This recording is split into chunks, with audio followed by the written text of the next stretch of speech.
د ازموینې اړوند ځینې مهم اسناد دي چې د یو ګډونوال لپاره لازمي او ضروري ده او په ده باندې باید پوه شي چې هغه یو د امتحان یا د ازموینې د شمولیت کارت ده چې د ازموینې ملي ادارې لخوا وروسته د ثبت او رجستر نه دا ورته جوړیږي. د تذکره ده چې دا باید اصلي تذکره د ځان سره ولري. بل کوډ رشته ده چې دا هم د ازموینې ملي ادارې لخوا د لوړ زده کړو وزارت سره په همغږي او د اړوندو پوهنتونو هغه ډپارټمنټونه رشتې او کوډونه دلته مشخص کیږي. همچنان په دوی کې ظرفیت د جذب مشخص وي چې وروسته تشریح کیږي. د ازموینې کتابچه یا د پوښتنې کتابچه ده چې په دوی کې پوښتنې وي د امتحان او ورسره ځوابپاڼه ده چې دا د ازموینې ملي ادارې لخوا آماده کیږي چې هر یو جدا جدا بیا تاسو ته تشریح کوو. لومړی د ازموینې د شمولیت کارت ده. لکه څرنګه چې تاسو دلته ګورئ په دې کارت کې څو شیان دي. اول د ازموینې د ګډونوال یا د فارغ شهرت پکې درج ده چې نوم د پلار نوم د نیکه نوم، ورپسې ټلیفون نمبر ده، ورپسې هم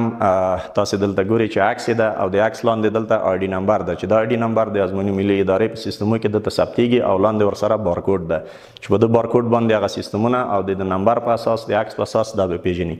په دې ساحه کې دلته په کارت کې د امتحان نیټه او د بایومټریک وخت ورته مشخص شوی وي. دلته د امتحان نوعیت ورته مشخص شوی وي، د امتحان ژبه ورته مشخص شوی وي او په همدې ترتیب د امتحان ورکولو یا ځای مشخص شوی وي ورته چې په کوم اتاق کې، په کوم تعمیر، په کومه ساحه کې مشخص دي. یعنی یو ګډونوال د دغه سند نه پرته نشي کولای په امتحان کې ګډون وکړي. دا د شمولیت کارت چې د ګډونوال د فورم په اساس دلته جوړیږي او مخکې د امتحان نه ورته توضیح کیږي. د امتحان په ورځ د موجودیت شرط ده، د په اساس یا د پر هویت دی په ازموینه کې شاملیږي. وروسته دغه نه دلته چې تاسو ګورئ دا د پوښتنو کتابچه ده یا د سوالونو کتابچه ده چې د سوالونو کتابچه هم لکه څرنګه چې تاسو ته معلومات ده په عمومي کانکور کې د 12م صنف د فارغینو لپاره معمولا 160 سواله وي چې دا 160 سواله په څو برخو باندې تقسیم شوي دي چې دلته بیا تاسو ته تشریح کیږي چې د هر برخې نه د هر بخش نه څو سواله دي. په دې کتابچه کې دلته په اول سر کې تاسو ګورئ چې د ازموینو د ملي ادارې هغه لوګو یا نښه ده چې په دوی کې څوک جعل یا تقلب ونه کړي. لاندې ورسره د فورم نمبر ده چې هر داوطلب یا ګډونوال د شمولیت په کارت کې او د پوښتنو په کتابچه کې او په همدې ترتیب په ځوابپاڼه کې دغه نمبر لري چې دا عین نمبر یا مشابه نمبر ده. وروسته دلته یو بل جدول ده چې په دې جدول کې د پوښتنو بخشونه دي لکه ریاضي ده، طبیعي علوم ده، دینی او اجتماعي علوم ده، السنه او جیولوژي ده چې د هر یو لپاره دلته وخت مشخص کړی، د سوالونو تعداد مشخص کړی. نو ګډونوال د په اساس دا کتابچه ورته توضیح کیږي. دلته بیا هم آی ډي ذکر شوی. د پوښتنې کتابچه د ازموینو ملي ادارې چې هلته یو خاصه د ازموینو کمیټه لري چې د پوهنتونونو استادان په هغې کې عضویت لري. په ځانګړي شرایطو او د قرنطین په شرایطو کې هلته سوالونه جوړیږي د مکتب د نصابو سره سم په مختلفو مضامینو کې په امنیتي تدابیر او قرنطیني شرایطو باندې پوښتنې جوړیږي. وروسته بیا کله چې دا چاپ یا پرنټ کیږي په بکسونو کې په منظمه توګه مهرلاک کیږي او د ازموینې صحنې ته انتقالیږي چې بیا د ګډونوالو یا د شاګردانو په حضور کې او د لوړپوړو چارواکو او مسؤلینو په حضور کې دا بکس بیا خلاصیږي او اسناد بیا ګډونوال یا داوطلبانو ته توضیح کیږي. بل سند چې دا هغه ځوابپاڼه ده لکه څرنګه چې تاسو دلته په دې تصویر کې ګورئ یا په عکس کې ګورئ. دا ځوابپاڼه چې ده د ازموینو ملي ادارې د تخنیکي ټیم لخوا د هر ګډونوال د آی ډي نمبر او د ډک کړي فورمې په اساس په دقیق او منظمه توګه دا ډکیږي. دلته دا نمونه ده سپین ده خو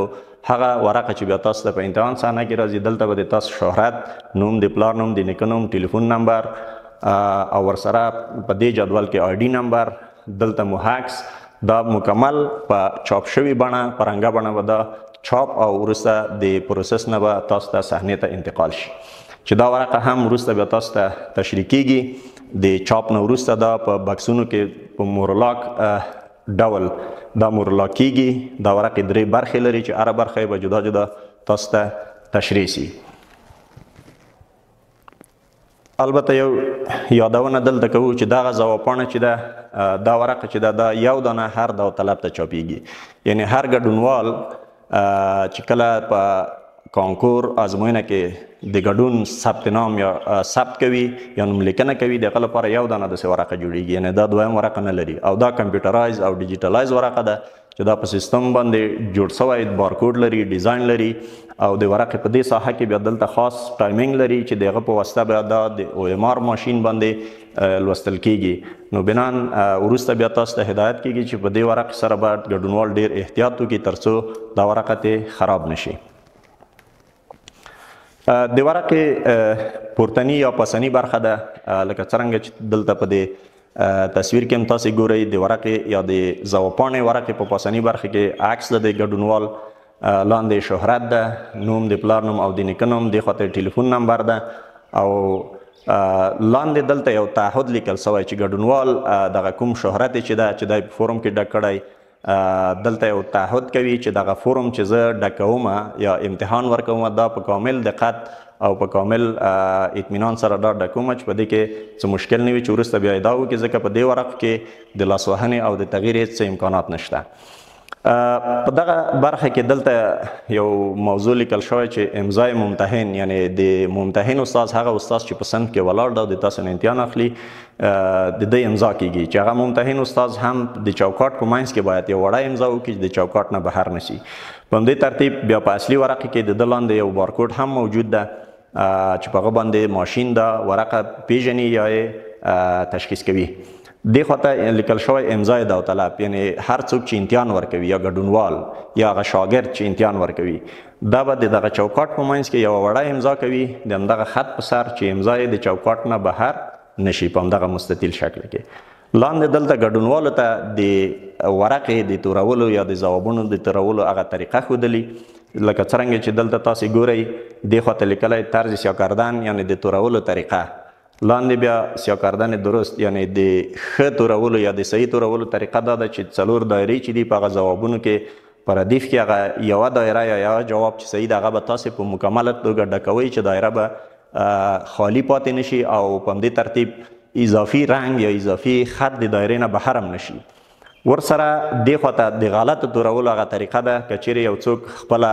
ځوابونه په ردیف کې په دې شکل نیمه توروي یا یې چلیپا علامه ږدي یا د سوادسایي علامه پکې ږدي ټک مارک علامه او یا هم نیمه دایره توروي یا نیم دایره توروي.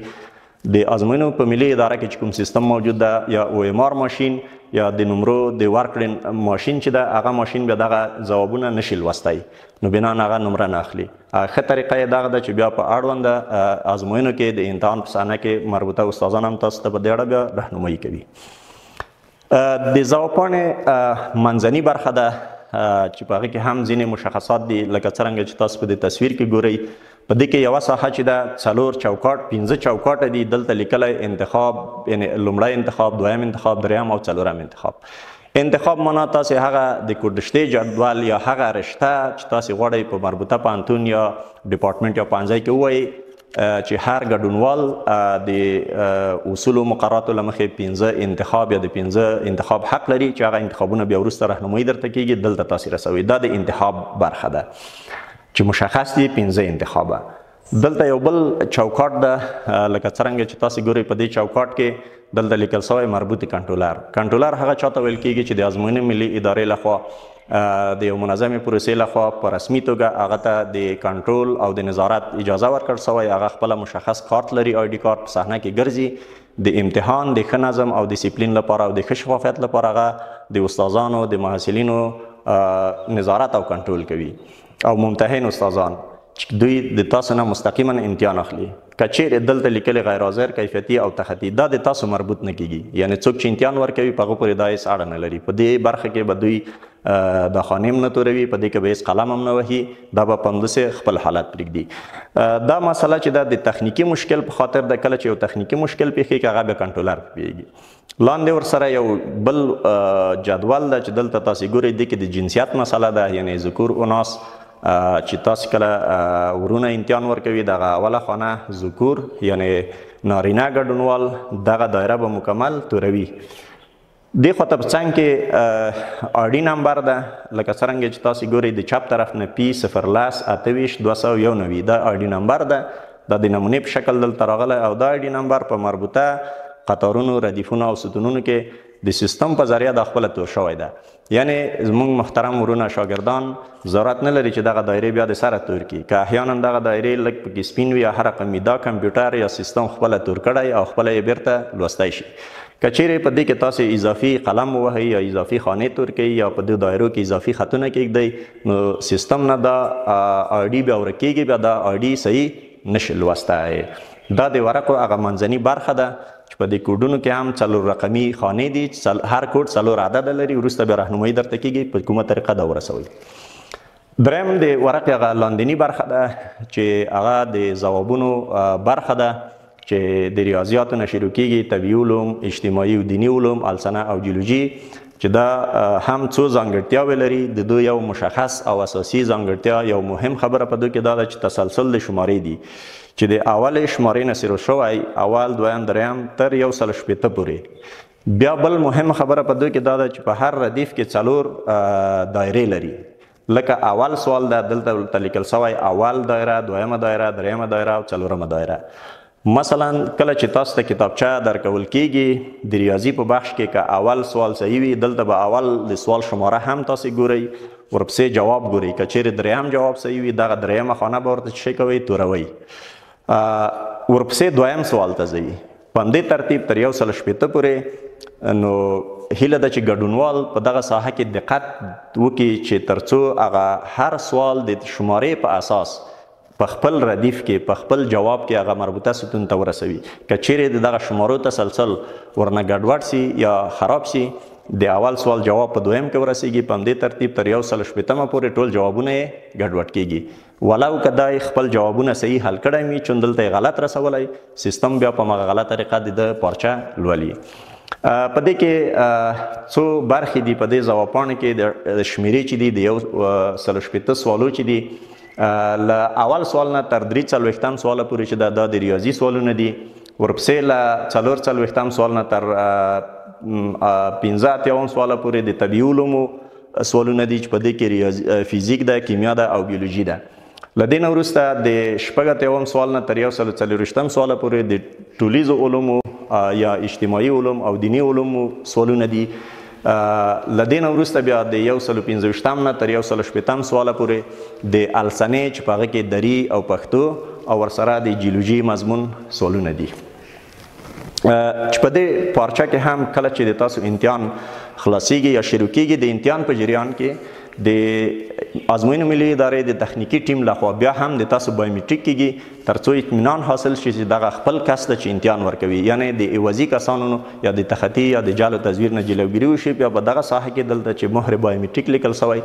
په دې ورقه کې د بایومیټریک یو ټاپه کېږي. ترڅو چې په دې ورقه کې د بایومیټریک ټاپه نه وي، دا ورقه د ازموینو ملي ادارې ته د اعتبار وړ نه ده، ځکه په ده باندې بیا شک کېږي چې دا څنګه بایومیټریک نه ده شوی. نو د امتحان نه وروسته بایومیټریک او مهر په ده کې حتمي ده. بیا هم دلته یو یادونه کېږي محترمو ګډونوالو ته، محترمو شاګردانو ته، کله چې د ازموینې ورکړې وروسته ځوابپاڼه هغه سند دی چې د هغې له مخې د ګډونوالو نمرې رسول کېږي، تحصیلي څانګه په هغه کې مشخص کېږي. نو بناً د دغه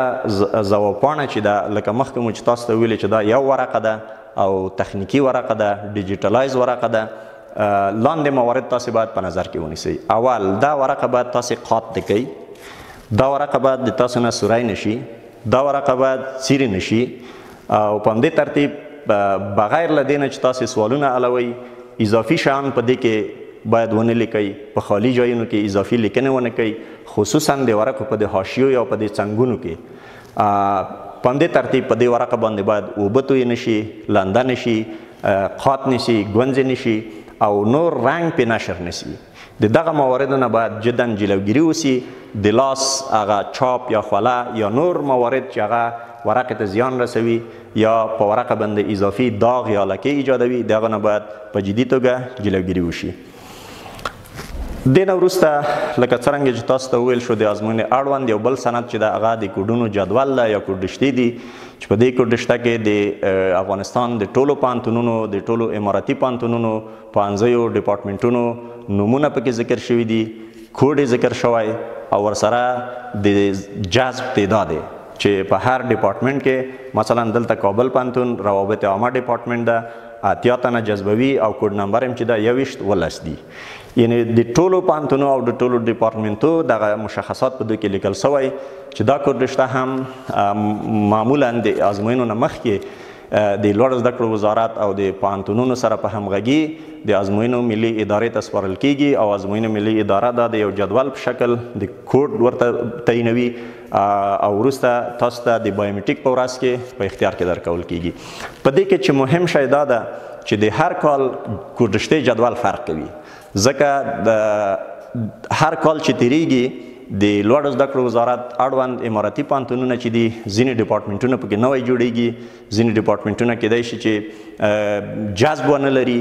نو د ځینې ډپارټمنټونو نومونه بدلیږي هغه ټول تغیرات د هر مربوطه کال په نوي جدول کې ده. بنان په دې کې مهمه خبره دا ده چې کوډ رشته تاسو باید د کورسونه یا د نور هغه افراد او اشخاص نه چې هغوی د ازموینو ملي ادارې له ملي پروسې یا اعتماد نه سوء استفاده کوي یا غواړي چې په خلکو باندې غلطې کوډ رشتې یا غلط معلومات شریک کړي یا وپلوري یا د تجارت په خاطر بنان له دونه تاسو باید جدي ډډه وکړئ او ټول هغه اسناد او موارد د ازموینو ملي ادارې لارښوونې او وړاندیزونه پروسیجرونه دا باید تعقیب کړئ او کله چې تاسو په 1403 کال کې ازموینه ورکوئ دغه کوډ رشته هم باید د 1403 کال وي. که یو ورور یا یو ګډونوال یا یو شاګرد د 1402 کال یا 1401 یا 1400 کال یا د تیرو کلونو د کوډ رشتو نه استفاده کوي یا هغه کوډ رشتې چې معمولا کورسونه ورته په اختیار کې ورکوي معمولا د دغه نتیجه بیا ناکام راوځي ځکه د هر کال کوډ رشته فرق کوي. بل په دوی کې مهم دا ده چې تاسو خپل کوډ مخکې د مخکې نه چې کله کوډ رشته تاسو ته د بایومټریک په ورځ درکول کیږي یا په آنلاین بڼه د ازموینو ملي ادارې ټولنیزو شبکو څخه ترلاسه کوئ دغه کوډ رشته د اطمینان د حاصلېدو نه وروسته تاسو خپل کوډونه پکې انتخابوئ او هغه 15 کوډه مخکې د مخکې نه تاسو ځان سره مشخص کوئ او د امتحان په ورځ د امتحان په ختم کې به په دقیقه توګه هغه مربوطه د انتخاب جدولو ته رسوئ چې وروسته په دې بخش کې تاسو ته بیا راهنمایي کیږي. بله پروسه د ډلهییزو ازموینو یا د کانکور په ازموینو کې هغه د ګډونوالو د بایومټریک معلومات ده یا د بایومټریک معلوماتو ثبت ده چې دا 2 ورځې ترسره کیږي. یو کله چې په اوله مرحله کې تاسو د خپل مربوطه ښوونځیو نه یا د ازموینو ملي ادارې نه د امتحان د شمولیت کارت ترلاسه کوئ په کارت کې تاسو ته د بایومټریک ورځ مشخص شوی د امتحان نه مخکې تاسو یو بایومټریک کیږئ چې دغه احمد د فلاني زوی د دغه لیسې فارغ په دغه کال کې غواړي امتحان ورکړي ټول معلومات د بایومټریک د ثبتېږي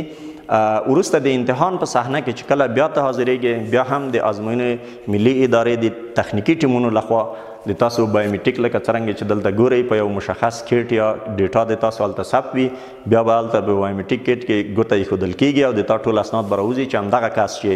په لومړي ځل ثبت نام کړی بیا امتحان ته هم دغه کس راغلی یعنې د ده په جای عوضي بل کس نه ده راغلی یا تقلبي یا جعل یا تزویر نه ده شوی.